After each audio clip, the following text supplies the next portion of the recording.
My name is Genevieve Thornton, and I'm 34 years old. 6 months ago, I sat in a lawyer's office and watched my parents hand my sister everything: the house, the business, the trust fund, while I got nothing.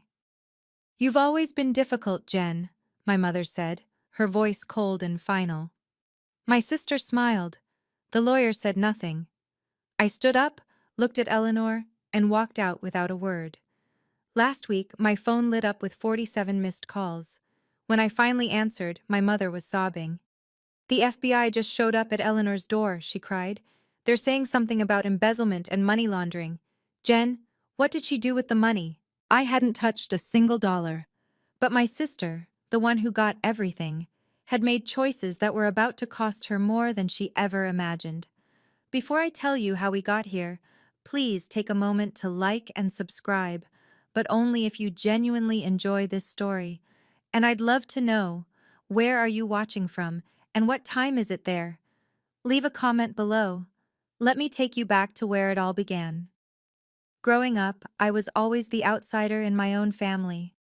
Eleanor was 4 years older, and from the time I could remember, she was the sun everyone orbited around. When she graduated high school, my parents threw a party with 100 guests. When I graduated with honors 4 years later, we went to dinner at Applebee's, just the four of us. When Eleanor decided to stay home and help with the family business, my father's small woodworking company, my parents bought her a new Honda and helped her rent a beautiful apartment downtown. When I announced I'd been accepted to Portland State for accounting, my mother sighed and said, "We can't help with tuition, Jen. You understand?" I understood. I took out student loans, worked 2 jobs, and graduated with a 3.8 GPA. My parents didn't come to my graduation. "We can't leave the business for a whole weekend," my mother explained over the phone. "Eleanor can't manage everything alone." Eleanor posted photos from a wine tasting trip that same weekend. I moved to Portland, got my CPA license, and started working for a mid-sized accounting firm. I paid off my loans dollar by dollar, alone. I called home every Sunday. I sent birthday cards. I showed up for holidays when I could afford the flight. But every conversation felt the same. "How's Eleanor?" my mother would ask before I'd even finished saying hello. "She's been working so hard at the company." Then, almost as an afterthought, "How are you, Jen?" "I'm fine, Mom." "That's good. You know, Eleanor really needs more help. She's doing everything herself." The message was clear. Eleanor sacrificed. Eleanor stayed. Eleanor mattered. I was just the one who left. 2 years before the lawyer meeting, I tried to help. My mother called, frantic about tax filing deadlines. "Jen, you're an accountant. Can you look at our books? We're so behind." I flew home that weekend, spending my own money on the ticket. I sat at the kitchen table with spreadsheets and receipts scattered everywhere. That's when I noticed something odd. Several large cash withdrawals over the past year, totaling nearly $80,000. No documentation, no invoices, just miscellaneous expenses scribbled in Eleanor's handwriting. I found my mother in the living room. "Mom, I need to ask about these withdrawals. Where did this money go?" Her face hardened. "That's company business, Jen." "I know, but if the IRS audits you, they'll want documentation. You need clear records of where—" Eleanor walked in, arms crossed. "Are you seriously going through our private finances?"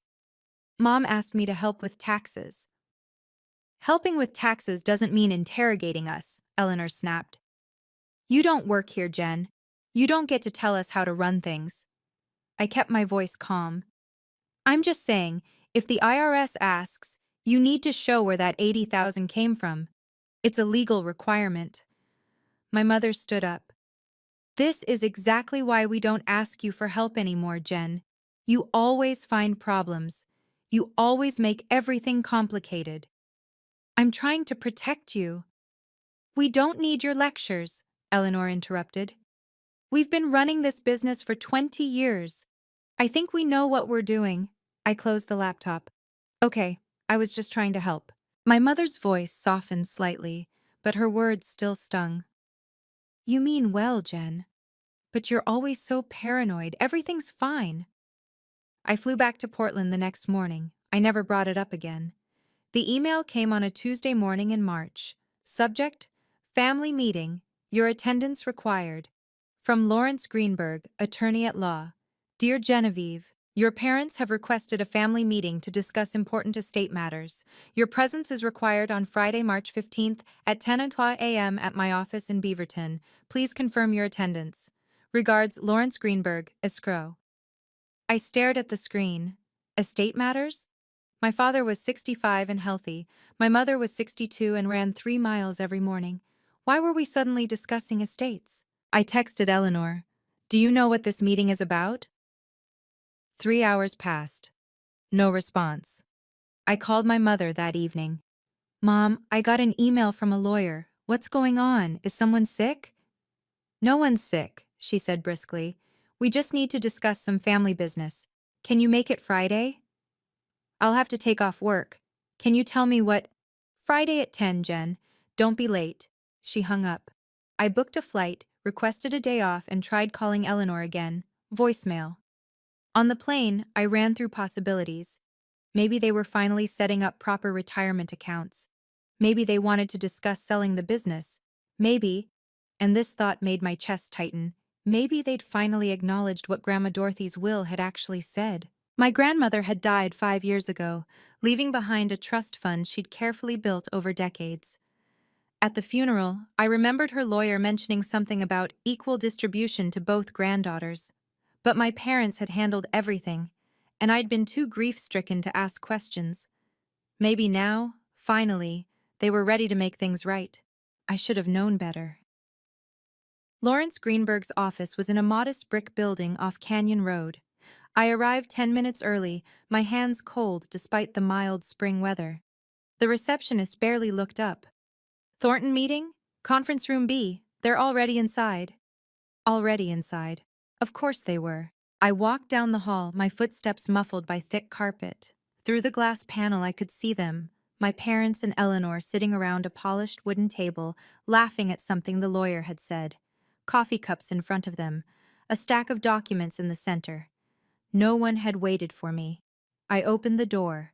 4 heads turned. Jen, you made it, my father said.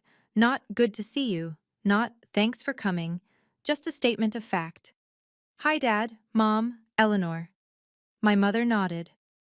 Eleanor gave me a small smile that didn't reach her eyes. Lawrence Greenberg stood, extending his hand. Ms. Thornton, please, have a seat. He gestured to the chair farthest from everyone else, at the opposite end of the table. I sat down. In front of my parents and Eleanor were neat folders, clearly prepared in advance. In front of my seat? Nothing, just empty table. Would you like coffee? The lawyer asked. No, thank you. He settled back into his chair, adjusting his reading glasses. My mother and Eleanor exchanged a glance I couldn't quite read. My father looked down at his folder, silent as always. The room felt cold despite the heating vent humming overhead. Outside the window, I could see people walking by, getting coffee, living normal lives. Inside this room, I felt like I was sitting in a courtroom where the verdict had already been decided. I just didn't know what I'd been convicted of yet. Lawrence Greenberg cleared his throat and opened the top folder. Thank you all for coming. We're here today to finalize the distribution of family assets, as requested by Robert and Margaret Thornton. He glanced at my parents, who nodded. My stomach tightened. Let's begin, he continued, reading from the document. The family residence located at 428 Maple Street, valued at approximately $1.2 million, will be transferred to Eleanor Thornton. I blinked. That was the house I grew up in, the house where Grandma Dorothy had lived with us before she passed. The business, Thornton Custom Woodworks, including all assets, inventory, and client contracts, will also be transferred to Eleanor Thornton. Eleanor reached for her coffee, her expression carefully neutral. Additionally, the family trust fund, currently valued at $800,000, will be placed under Eleanor's sole management and ownership. The room felt like it was tilting. I gripped the edge of the table. Greenberg turned the page. And for Genevieve Thornton, he paused, scanning the document. No assets have been designated at this time. The silence was deafening. I found my voice, though it came out smaller than I intended. I'm sorry, what? My mother spoke before the lawyer could respond. Jen, we've discussed this carefully as a family. This is what makes the most sense. I wasn't part of that discussion. Eleanor has been here, my father said quietly, still not meeting my eyes. She's helped with the business, she's been present. And I haven't? My voice cracked slightly. My mother sighed. You chose to leave, Jen. You chose your own path. Eleanor chose family. I felt my hands go cold. I looked at each of them, searching for something. Hesitation, regret, anything. Mom, I didn't choose to leave. I went to college. I built a career. You left when we needed you, my mother said, her tone firm. Eleanor stayed and sacrificed. She's earned this. Earned what? Everything? Eleanor finally spoke. Jen, you have a good job. You're stable. You don't need this. That's not the point. My voice was shaking now, and I hated it. This isn't about need. This is about fairness, about family. Family is about being there, my mother cut in. You've always been difficult, Jen, always questioning everything, always making things complicated. The word hit me like a slap. Difficult. I'm difficult because I went to college? Because I built my own life? You're difficult because you only think about yourself, my mother continued. When we needed help, you were in Portland. When the business was struggling, you were busy with your career. Eleanor was here working beside us every single day. My father nodded slowly. Your sister has proven herself, Jen. We need someone dependable. Dependable. As if I'd ever let them down when they actually asked.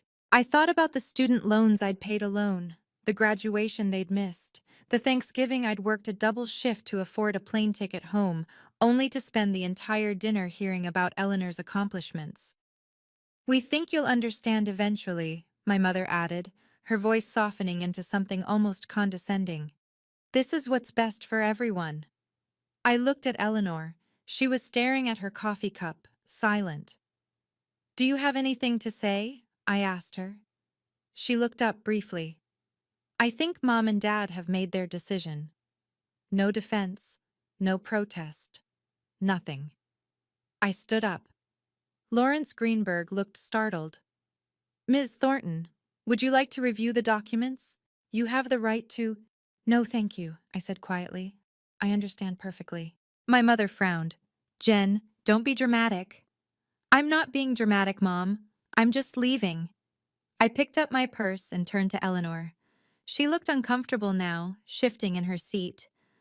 I smiled at her, not a bitter smile, not angry, just clear. Congratulations, Eleanor. I hope it all works out for you. Her eyes widened slightly. Jen, I mean it, I said. I really do. My father stood. Jen, you're acting like we've wronged you. This is a practical decision. The business needs continuity, and Eleanor has everything now, I finished. I get it, Dad. I looked at my mother one last time. She was watching me with an expression I couldn't quite name, part annoyance, part confusion, like I wasn't responding the way she'd expected. You're being childish, she said. Maybe. I walked toward the door, then paused. Just out of curiosity, what happened to Grandma Dorothy's money? She left a trust fund specifically for me and Eleanor. Equal shares. I remember that from the funeral. The room went very still. My mother's face hardened. That money went toward family expenses, the house, the business, things that benefited everyone. Including me? It benefited the family, she repeated. I nodded slowly. Right, the family. I opened the door. Jen, my mother called. Don't leave like this. Don't act like you're the victim here. I looked back at her. I'm not acting like anything, Mom. I'm just going home. I walked out and closed the door behind me. The hallway was quiet, my hands were shaking, but I didn't cry. I sat in my rental car in the parking lot for 20 minutes before I could bring myself to start the engine. My phone buzzed. A text from my mother. "You're overreacting. Call me when you calm down." I turned the phone face down. As I drove to the airport, something kept nagging at me. My mother's words. That money went toward family expenses. But that wasn't what Grandma Dorothy had said. I remembered the funeral clearly. I'd been 29, still paying off student loans, still trying to prove myself. Grandma Dorothy had been 84, sharp as ever until the very end. She'd pulled me aside at her birthday party, 2 months before she died. "I've set up a trust for you and Eleanor," she'd said, holding my hand. "Equal shares. I want you both to have security." "Grandma, you don't have to." "It's already done, sweetheart. My lawyer has everything arranged. $500,000, 250 for each of you." I'd hugged her, tears in my eyes. "Thank you. Use it wisely, Jen. You're smart. I'm proud of you." At the funeral, her lawyer, not Lawrence Greenberg, someone else, had briefly mentioned the trust. My parents had handled everything, saying they'd take care of the details since I had to fly back to Portland for work. I'd never seen a single document, I'd never received a single dollar, and I'd never asked. I'd trusted them. By the time I boarded my flight, a plan was forming. When I got home, I would look through my old emails. Grandma Dorothy's lawyer had sent me something years ago, a courtesy copy maybe. I'd barely glanced at it at the time, too overwhelmed with grief. But I'd saved it. I saved everything. I got home to Portland at 9 p.m., exhausted and numb. I dropped my bag by the door, made chamomile tea I didn't drink, and opened my laptop. My email archive went back 12 years. I searched for Dorothy Whitfield, my grandmother's maiden name, the one she'd used for legal documents. 43 results. I scrolled through birthday messages, forwarded recipes, photos from holidays. Then, dated November 8th, 5 years ago, 2 weeks after her funeral, I found it. Subject: Estate Documents, Dorothy Ann Whitfield, from Pia Myers at myersestatelaw.com. Dear Ms. Thornton, per your grandmother's instructions, please find attached a copy of her last will and testament for your records. Should you have any questions about the distribution of assets, please don't hesitate to contact our office. Sincerely, Patricia Myers, Estate Attorney. I clicked the attachment. A PDF, 23 pages long. My hands were shaking as I scrolled through the legal language. Property disposition, personal effects. And then, on page 16, I found it. Section 7. Trust Fund Distribution. The sum of $500,000, held in trust at First National Bank, shall be divided equally between my granddaughters, Genevieve Marie Thornton and Eleanor Catherine Thornton, each receiving $250,000. $250,000. This distribution shall occur no later than 90 days following my death, administered by Patricia Myers, escrow equal shares, no later than 90 days. I checked the date again. 5 years ago. I'd never received anything. Not a check. Not a call. Not even a letter explaining where the money had gone. I read the paragraph 3 more times, then printed the entire document. I labeled the folder Grandma's Will and placed it in my desk drawer. Then I closed my laptop and sat in the dark. 2 weeks after the lawyer meeting, Eleanor posted on Facebook. I was having coffee before work when the notification popped up. She'd tagged me in a photo. The image showed her standing in front of my childhood home, holding a glass of champagne.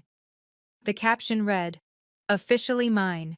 Thank you, Mom and Dad, for trusting me with our family legacy. Family is everything." 63 likes already. Comments pouring in. "So happy for you. You deserve it. Beautiful home, beautiful person." My Aunt Karen commented, "Your grandmother would be so proud."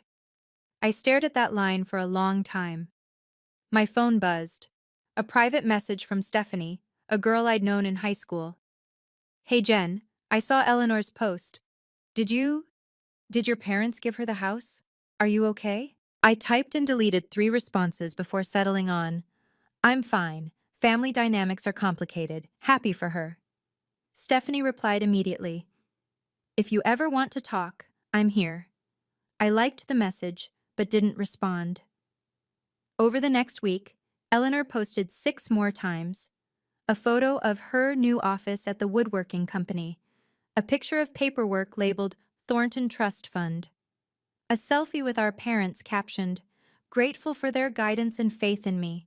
Not one mention of me. Not in the photos, not in the captions, not in the comments. It was like I'd been erased. My mother shared every post, adding her own comments. So proud of my Eleanor.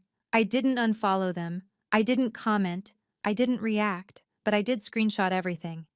Not because I planned to do anything with it, just because I needed proof that this was real, that I wasn't imagining the casual cruelty of being written out of my own family history. 1 month after the meeting, my mother threw a party. I found out about it the same way everyone else did. Instagram. Eleanor posted a video. String lights in the backyard. Tables covered with food. At least 30 people laughing and talking. A banner across the porch. Congratulations, Eleanor. New CEO. CEO. My sister was now the official head of Thornton Custom Woodworks. I watched the video 3 times. There was my father raising a glass, my mother beaming beside Eleanor, Lawrence Greenberg, the lawyer, holding a plate of appetizers, cousins I'd grown up with, my Uncle Tom, even Stephanie's mom, who'd always been kind to me. Everyone we knew, no one had told me. The comments were full of celebration. What an amazing night. Eleanor, you're going to do incredible things. So glad I could be there. My cousin Melissa commented, Wait, was Jen there? I didn't see her. Eleanor replied, She's really busy with work in Portland. Couldn't make it. I stared at that lie. Couldn't make it. As if I'd been invited and declined. My mother didn't correct her. Another video showed Eleanor giving a speech. I couldn't have done this without my parents' support, she said, her voice thick with emotion. They believed in me when I needed it most. This business is our family's legacy, and I promise to honor that every single day. Applause erupted. People cheered. My father hugged her, tears in his eyes. I sat on my couch in Portland, 800 miles away, watching my family celebrate the official exclusion of me from their lives. My phone stayed silent all night. No text, no call, no, wish you could be here. I turned off my phone and went to bed. 3 months after the lawyer meeting, Eleanor called me. It was a Tuesday morning. I was reviewing a client's quarterly reports when her name lit up my screen. We hadn't spoken since I'd walked out of Greenberg's office. I almost didn't answer. Hello? Jen, hi, it's Eleanor. I know. A pause. How are you? I'm fine. What do you need? She laughed awkwardly. Straight to the point, huh? Look, I need to ask you something. It's kind of urgent. I waited. The house needs a new roof. The inspector says it can't wait. There's water damage. I need to borrow $15,000. I blinked. You need to borrow $15,000 from me? Just temporarily. I'll pay you back in 3 months. Eleanor, you have a trust fund worth $800,000. Silence. Eleanor? The money's... It's tied up right now. I made some investments, really good ones, but they're not liquid at the moment. What kind of investments? That's not really your concern, Jen. My jaw tightened. You're asking to borrow $15,000, but won't tell me why you can't access your own money? I'm asking because you're my sister and I need help. Her voice had an edge now. The roof is leaking. Do you want Mom and Dad's house to fall apart? Mom and Dad's house? I thought it was your house now. You know what I mean. I took a breath. Eleanor, I don't have $15,000 to lend you. Yes, you do. You're an accountant. You make good money. I also have student loans, rent, and my own expenses. You've always been selfish, Jen. You know that? The line was so familiar it almost made me laugh. I'll remember you said that, I told her. Good luck with the roof. I hung up. 4 months after the lawyer meeting, I got a call from a number I didn't recognize. Is this Genevieve Thornton? Yes. Who's calling? My name is Patricia Myers. I'm an estate attorney. I represent the Dorothy Ann Whitfield estate. I sat up straighter. Grandma Dorothy's lawyer. I'm calling because we're conducting an audit of asset distribution following Mrs. Whitfield's death. According to our records, you were designated to receive $250,000 from her trust fund. Can you confirm whether you received those funds? My heart started pounding. No, I never received anything. Received. A long pause. Nothing at all? No check? No wire transfer? No communication from our office or the bank? Nothing. My parents told me the money went to family expenses. I heard typing on the other end. Ms. Thornton, according to the trust documents, that money was specifically designated for you and your sister individually. It was not meant for general family use. I have a copy of the will, I said. I printed it from an email you sent me 5 years ago. Good. Hold on to that. More typing. Ms. Thornton, I need to ask, did you sign any documents releasing your claim to those funds? No, I was never asked to sign anything. Did anyone contact you about the distribution at all? No, just my parents saying they'd handled everything. Patricia Myers was quiet for a moment.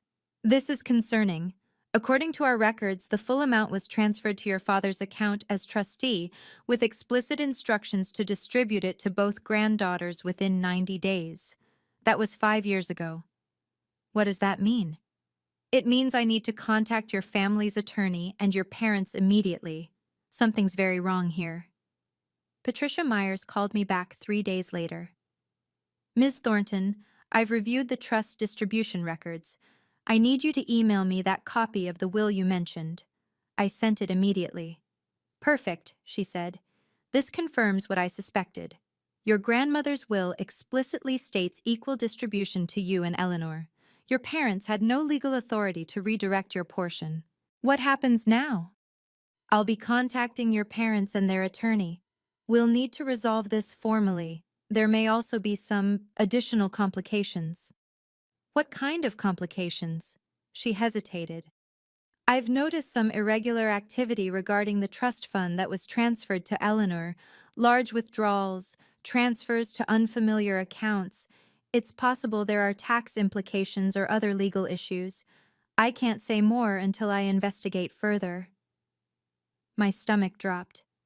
Eleanor's words echoed in my mind. The money's tied up in investments. Ms. Thornton, I want to be clear. You've done nothing wrong. You're the victim of what appears to be misappropriation of estate funds. My job now is to make sure you receive what your grandmother intended. Do I need to do anything? Not yet. I'll handle the legal outreach, but I need your permission to proceed on your behalf. You have it. Good. One more thing, do not discuss this with your family yet. If there are legal issues brewing, I don't want anyone tampering with evidence or moving assets around. I understand. After we hung up, I sat at my desk, staring at nothing. I hadn't wanted a fight. I hadn't wanted revenge. I just wanted to know the truth. Now the truth was coming whether my family was ready or not. And something told me Eleanor's investments were about to become everyone's problem. Let me pause here for a moment.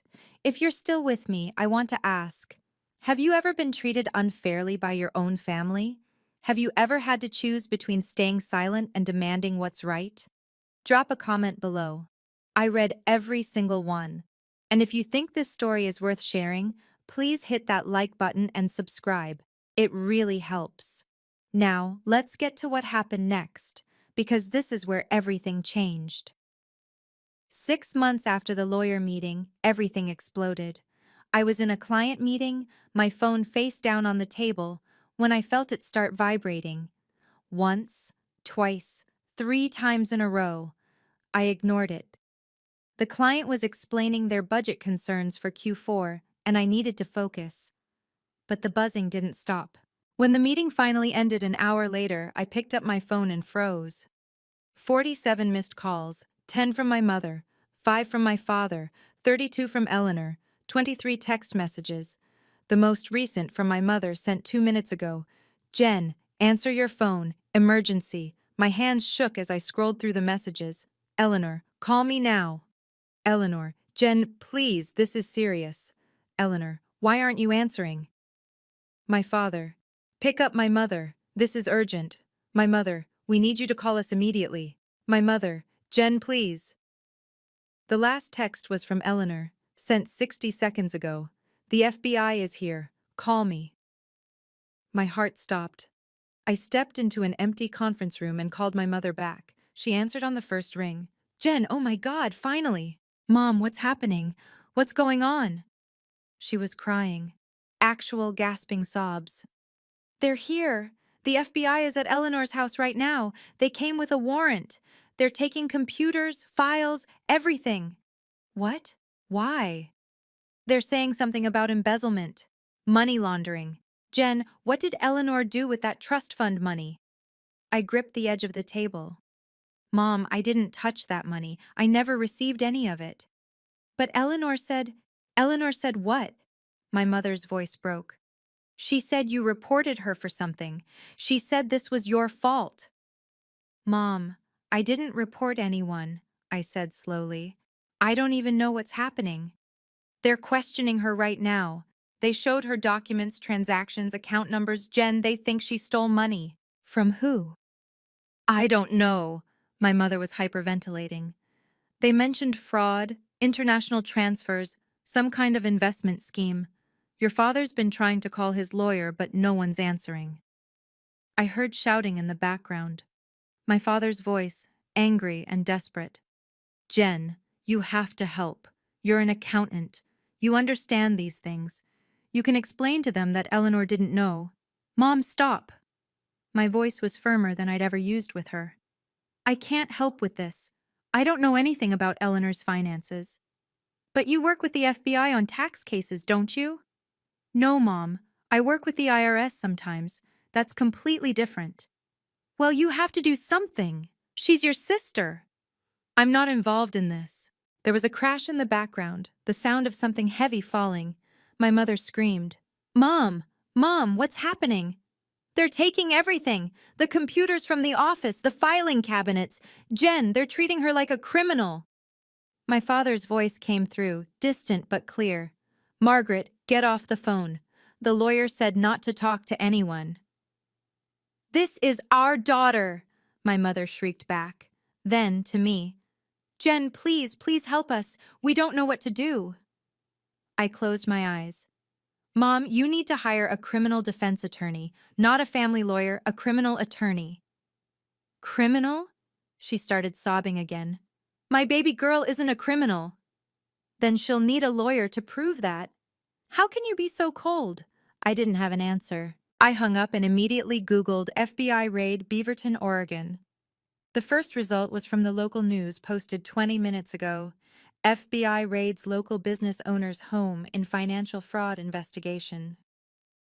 Federal agents executed a search warrant Friday morning at a residence in Beaverton, Oregon, as part of an ongoing investigation into alleged money laundering and investment fraud.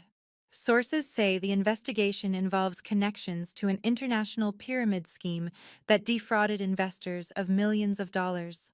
The homeowner, whose identity has not been released pending charges, allegedly transferred over $600,000 into accounts linked to the scheme. Authorities are investigating whether the individual knowingly participated or was also a victim. $600,000. The trust fund had been $800,000. Eleanor had clearly spent or transferred most of it. I called Patricia Myers, Grandma Dorothy's estate lawyer. Miss Thornton, I was about to call you, she said. Are you aware of what's happening with your sister? I just heard. My mother called me in a panic. I want to assure you, you're not implicated in any way. The FBI contacted me yesterday to verify your portion of the trust. I confirmed you never received your funds, and they've cleared you from the investigation. Relief flooded through me. What happened? What did Eleanor do? From what I understand, she was approached by an investment group promising high returns. She transferred a substantial amount from the trust into their accounts. Turns out the group was a front for an international money laundering operation. Did she know? That's what they're investigating. If she didn't know, she's a victim. If she ignored warning signs or helped facilitate transfers, she could face charges. I thought about Eleanor's evasiveness when she'd asked to borrow money. The money's tied up. How bad is this? I asked. Very. That night, Eleanor called me. Her voice was raw, like she'd been crying for hours. Jen, please, I need your help. Eleanor. I didn't know, okay? I didn't know it was fake. This guy, he was so professional. He had documents, references, everything looked legitimate. What guy? His name was Marcus Sheffield. He said he ran a venture capital fund. He showed me portfolios of successful investments. He said I could double my money in 2 years. I closed my eyes. Did you verify any of it? He had a website, an office, other investors. Did you check with the SEC? Did you talk to a financial advisor? Silence. Eleanor, you moved $600,000 without doing due diligence? I trusted him, she shouted. Then softer. I thought I was being smart. I thought I was growing the family wealth. That wasn't family wealth, half of it was mine. I was going to tell you, after it doubled, I was going to give you your share and more. That's not how this works. She started crying again. They're saying I could go to prison, Jen. The FBI agent said if I helped them, if I cooperated, I might avoid charges, but I need a lawyer, and lawyers are expensive, and You have $800,000. I don't! It's gone. It's all in Marcus's accounts, and they're frozen now, and I can't access anything. What about the house? The business? We need to sell them to pay for the lawyer. Her voice cracked. Jen, you're an accountant. You understand this stuff. Can you come here? Can you explain to the FBI that I didn't know, that I'm not a criminal? Eleanor, I can't do that. Why not? You're my sister. Because I don't know if you're telling the truth. The line went silent. My father called the next morning. Jen, we need to talk about what you're going to tell the FBI. I'm not telling them anything, Dad. I'm not involved. You could help. You could vouch for Eleanor's character. Dad, character references don't matter in fraud investigations. They care about evidence. Then help us find evidence. Go through the documents. You're trained for this. I'm an accountant, not a criminal defense investigator. His voice hardened. Why are you being so stubborn? I'm not being stubborn. I'm protecting myself. From what? From your own family?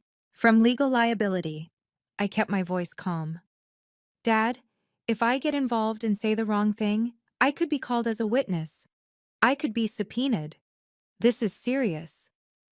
Your sister is facing prison. I know, and I'm sorry, but 2 years ago, I warned you about the financial irregularities in the business. I told you something was off. Do you remember what Mom said? Silence. She said I was paranoid. She said I was making things complicated. You all shut me down. That was different. It wasn't different, Dad. You didn't want to hear it then, and now you want my help? After you gave Eleanor everything and left me with nothing? We gave her responsibility. That's not the same as, you gave her my inheritance, Dad. Grandma Dorothy's money was supposed to be split equally.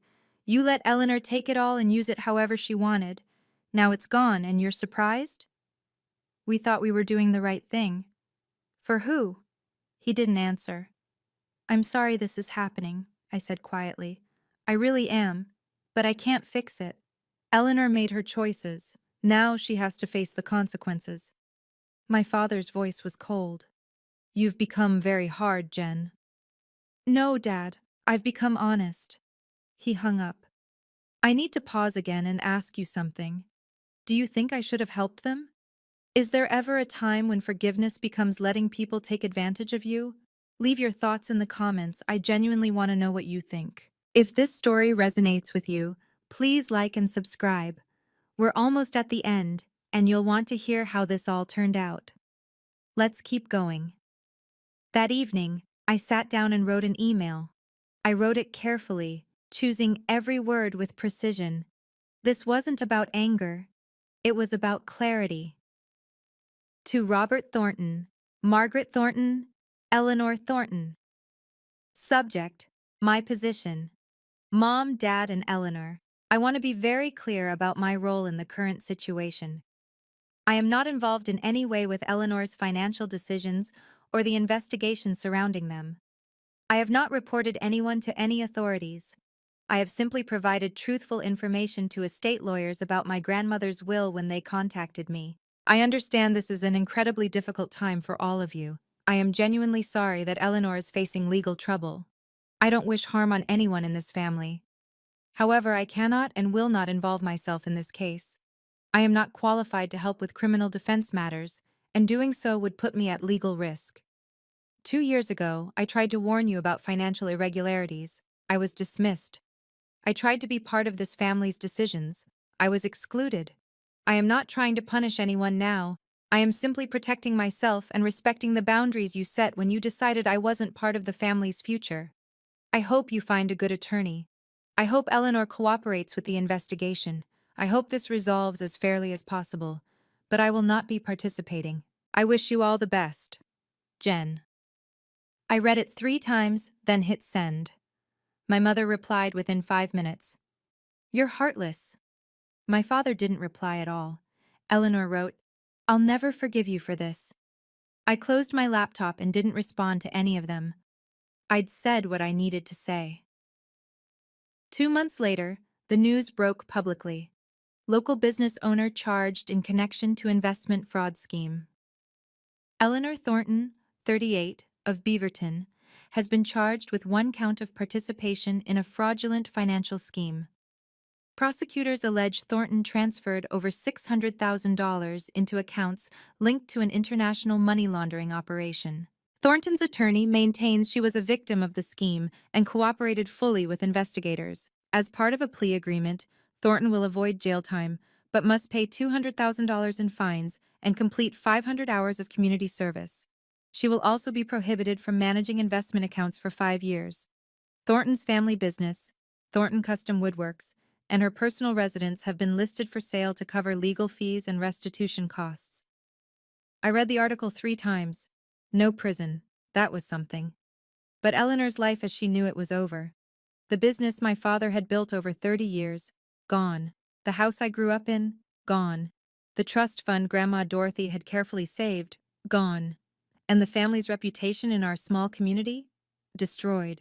I searched Facebook and found that Eleanor had deleted her account. My mother's profile was still up but set to private. The congratulatory posts from the party were gone. My inbox had one new message from my Aunt Karen. I always knew something was off. I'm sorry you got cut out, Jen. You deserved better. I didn't reply. I wasn't celebrating. I felt no satisfaction, no vindication, just a deep, aching sadness that it had come to this. My family had made their choices. They decided I wasn't worth including, wasn't worth trusting, wasn't worth an equal share. Now they were paying the price for those choices. But so was I. Because even though I'd been right, I'd still lost my family. 3 weeks after Eleanor's sentencing, Patricia Myers called again. Ms. Thornton, I have good news. The court has approved the redistribution of your grandmother's estate according to the original will. My heart skipped. What does that mean? It means you'll receive your designated portion, $250,000. Unfortunately, because Eleanor spent a significant amount before the FBI froze the accounts, we can only recover half of the original trust. But your half is intact. $250,000. Money I should have received 5 years ago. Money that could have paid off my student loans, helped me buy a home, given me security. There's one more thing, Patricia said. You have the legal right to sue your parents and Eleanor for the full amount, plus interest and damages. Given the circumstances, you'd likely win. I stared out my apartment window at the Portland skyline. How long would that take? I asked. 2 to 3 years, maybe longer if they contest it. And how much would I actually recover? Hard to say. They're selling assets now to cover Eleanor's fines and legal fees. There may not be much left. I thought about it for exactly 10 seconds. I don't want to sue, I said. Ms. Thornton, you're entitled. I know. But I don't want to spend the next 3 years fighting them in court. I just want what Grandma Dorothy meant for me to have, the $250,000. That's enough. Patricia was quiet for a moment. You're sure? I'm sure. All right, I'll process the paperwork. You should receive the funds within 30 days. Thank you, Ms. Myers, for everything. You're welcome, Jen. Your grandmother would be proud of how you handled this. I hope she was right. The money arrived in my account on a Thursday morning in October. I sat at my kitchen table, staring at the number on my screen. $250,000. I waited for something. Relief, joy, vindication. Instead, I just felt tired. My phone buzzed. A text from my mother. The first message in 2 months. I see you got the money. I hope you're happy now. Not, I'm sorry. Not, we were wrong.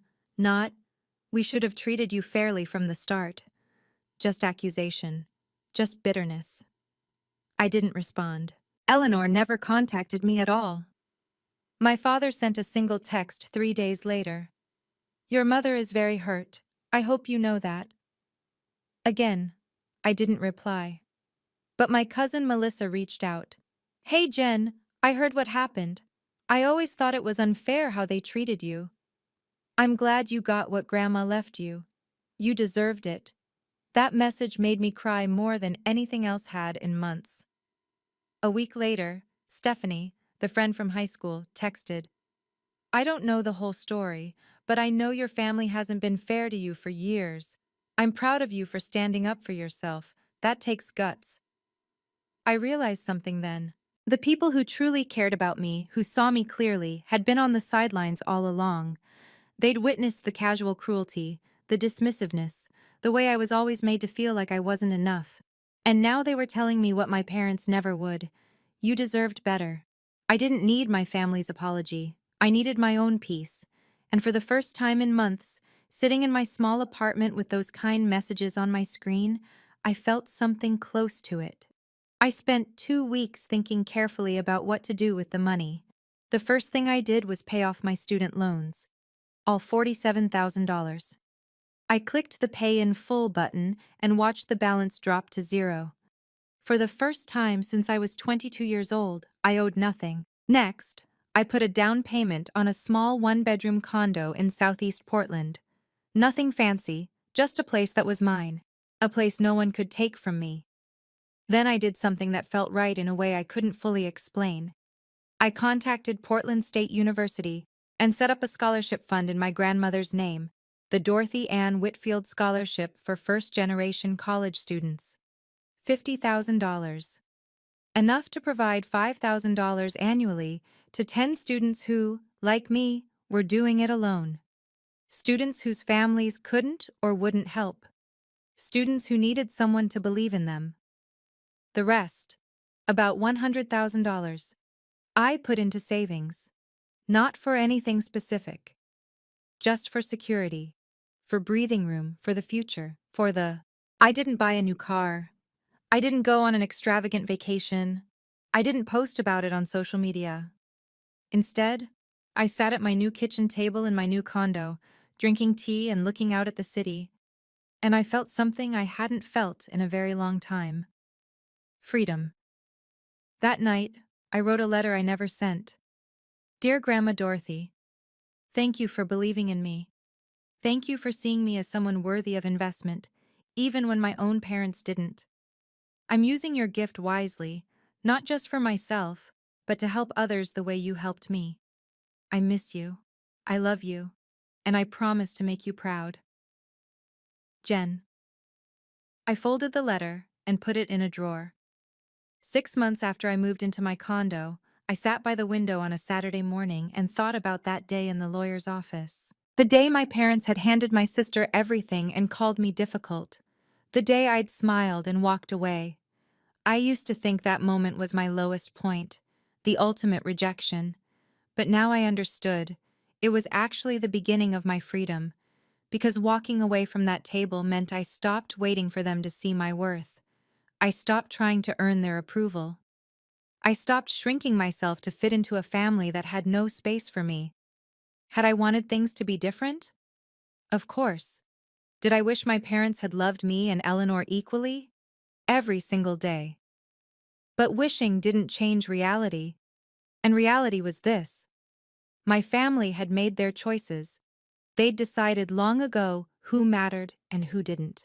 That wasn't my fault. It wasn't my responsibility to fix. And it certainly wasn't my job to set myself on fire to keep them warm when they'd never once offered me a match. Some people might think I should have helped Eleanor when she got in trouble. That family means showing up no matter what. But I'd learned something important.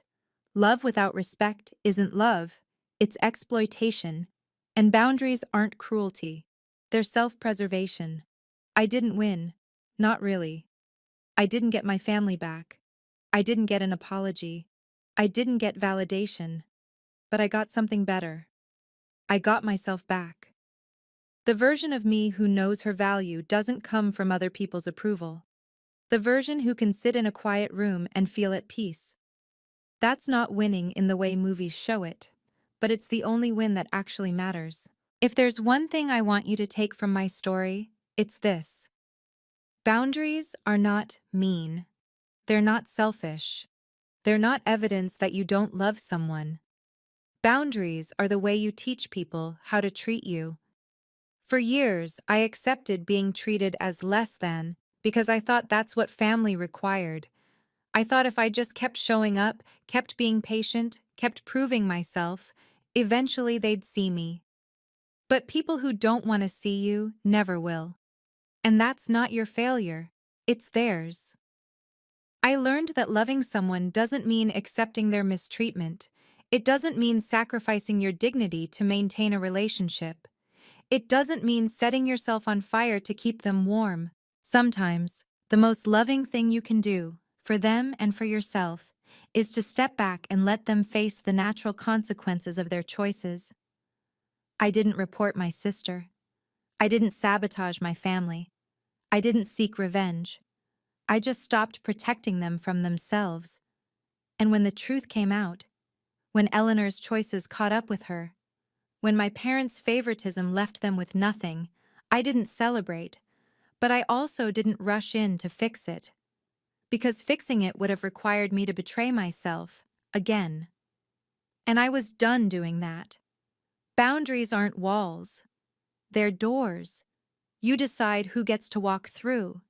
You decide what behavior you'll accept and what you won't. You decide when enough is enough. And if people call you difficult for having standards, let them. Their opinion of you isn't your responsibility. Your peace is. I chose peace. And for the first time in my life, I didn't feel guilty about it. Thank you for listening to my story. If you've ever had to set boundaries with people you love, drop a comment below. You're not alone in this. Please like and subscribe if you want to see more stories like this one, and check the description for resources on family boundaries and financial protection. I'll see you in the next video. Remember, you deserve to be treated with respect. Always. Last month, something unexpected happened. I was making coffee on a Sunday morning when I got an email. The sender, Eleanor Thornton. Subject line, no subject. I stared at it for a long time. My finger hovered over the delete button, then over the open button. I did neither. Instead, I moved it to a folder labeled later and closed my laptop. Maybe one day I'll read it. Maybe I'll find out she's finally ready to apologize, or to take accountability, or to acknowledge what she did. Maybe the email says she's sorry, or maybe it says she still blames me. I don't know. And right now, I don't need to know. Because I've built a life I'm proud of, a life where I wake up without dread, where I make my own choices, where I'm not constantly trying to prove I'm worth something to people who've already decided I'm not. I have friends who see me, a job I'm good at, a home that's mine. I have peace, and that peace isn't dependent on whether my family ever understands what they did to me. It's not dependent on whether they apologize or change or suddenly realize I deserved better. It's just mine. Someday, maybe next month, maybe next year, I might open that email. But today, I'm choosing me. I'm choosing the version of myself who knows that walking away wasn't giving up. It was growing up.